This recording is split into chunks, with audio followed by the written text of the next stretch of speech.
साल भर बच्चे पढ़ाई करते हैं, तैयारी करते हैं पेपर की, परीक्षा की आकांक्षा, लेकिन कल उत्तर प्रदेश में 24 जिलों में ऐसा होता है कि पेपर लीक हो जाता है अंग्रेजी का और बच्चे परेशान होते हैं। लेकिन प्रशासन की किरकिरी हुई, उसके बाद में कोशिशें की जा रही है कि अब सबको सॉर्ट आउट किया जाए। और ये कोई पहली बार नहीं हो रहा है, इससे पहले यूपी टीटी की परीक्षा भी हाल ही में लीक हुई और उसके बाद अब इंग्लिश का एग्जाम लीक हो जाता है। बलिया से बताया गया कि यहाँ से पेपर लीक हुआ, लेकिन इस सीरीज के जो पेपर्स अन्य जिलों में गए, इसके अलावा जो 23 जिलों में गए वहां पर भी कैंसिल करना पड़ा। 24 जिलों में पेपर कैंसिल करना पड़ा। 51 में हालांकि कल परीक्षा हुई है, लेकिन बड़ा सवाल यही है कि आखिरकार नकल पर नकेल कब? चूंकि सरकार सख्ती बरतती है, लेकिन उसके बावजूद भी ये तस्वीर आती है। और ये तब है जब 3 लाख सीसीटीवी कैमरे लगाए गए हैं, एसटीएफ की टीम वहां पर मौजूद होती है, इन्विजिलेटर्स होते हैं, और इसी कड़ी में कल जो है कार्रवाई की गई। जो बलिया के डीआईओएस हैं उनको सस्पेंड कर दिया गया, बुलाया गया, पूछताछ की गई। जो शिक्षा मंत्री है उन्होंने कहा कि जल्द से जल्द जो है कार्रवाई की जाएगी। एक रिपोर्ट आकांक्षा दिखा देते हैं और उसके बाद में हम कुछ ग्राफिक्स दिखाएंगे और समझाएंगे कि कैसे पहले भी बहुत सारी नकल की खबरें सामने आई हैं।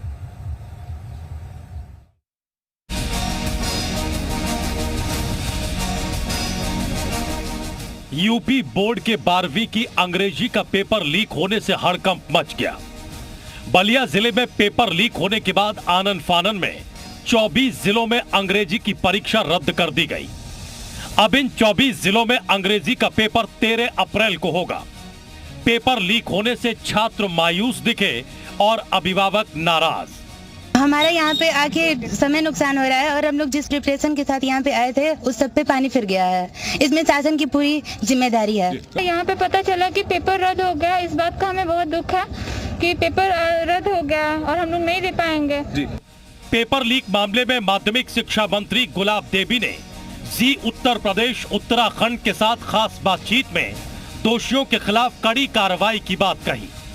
वहीं बलिया के जिला विद्यालय निरीक्षक ब्रजेश कुमार मिश्रा को इस मामले में सस्पेंड कर दिया गया।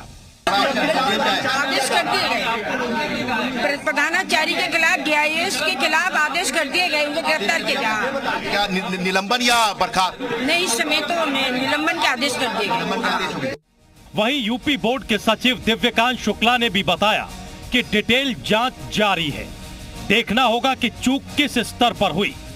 उन्होंने कहा कि शासन और प्रशासन की प्राथमिकता आगे की परीक्षा को सकुशल संपन्न कराने की है। परीक्षा 13 अप्रैल को नई तारीख परीक्षा की होगी। कार्रवाई क्या होगी? कार्रवाई डीआईएस का सस्पेंशन हुआ है और इस पे एसटीएफ की भी जांच मतलब जो सेटअप हो गई। अभी पता नहीं चल पाया उन लोगों के बारे में जो इस तरह की उसमें लिप्त थे, तो अभी पता नहीं चल पाया। जांच के बाद जो भी दोषी होगा उसके विरुद्ध राजपाट तक की कार्रवाई की जाएगी।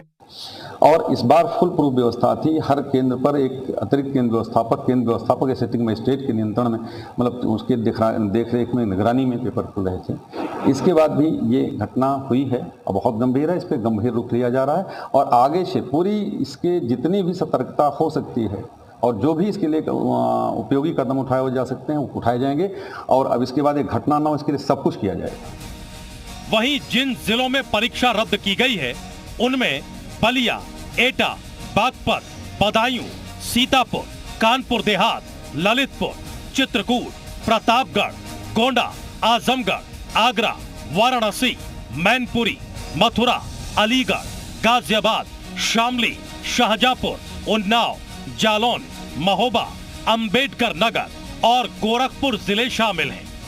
24 जिलों को छोड़कर बाकी 51।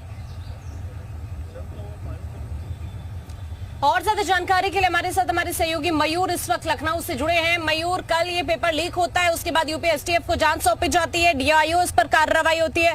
अभी क्या अपडेट है लखनऊ से, जरा बताइए।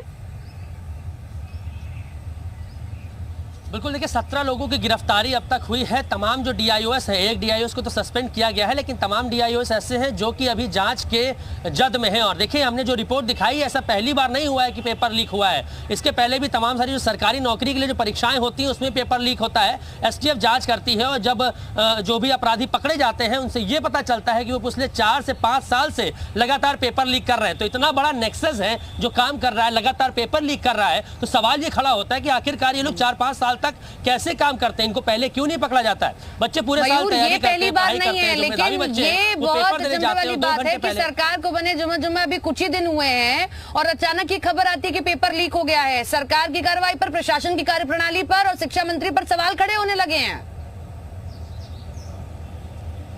जी बिल्कुल, देखिए वाहवाही खूब लूटी गई कि हम जो है नकल पर नकेल कसेंगे, एक अच्छे बेहतर जो है सुचारू ढंग से हम जो है परीक्षा कराएंगे और सीसीटीवी कैमरेज लगाए गए हैं, एसटीएफ सक्रिय है। इतनी सिक्योरिटी होने के बाद भी अगर यूपी बोर्ड में इस तरीके का पेपर लीक हो जाता है तो कहीं ना कहीं बड़ा सवाल पैदा होता है उन बच्चों के भविष्य के लिए। इसी के साथ ही जो पेरेंट्स हैं, जो बच्चे हैं, वो भी यूपी बोर्ड से कहीं ना कहीं खिसकते हुए नजर आएंगे, दूसरे बोर्ड में जाएंगे अगर इस तरीके से पेपर लीक होगा। तो नाराजगी तो अभिभावकों में भी जरूर है। मयूर, नई तारीख दे दी गई है, लेकिन उस नई तारीख से पहले माफिया गैंग जो चल रहा है, जो ये नकल वाला गैंग चल रहा है, इस पर से पर्दा कब उठता है ये देखना होगा। बहुत बहुत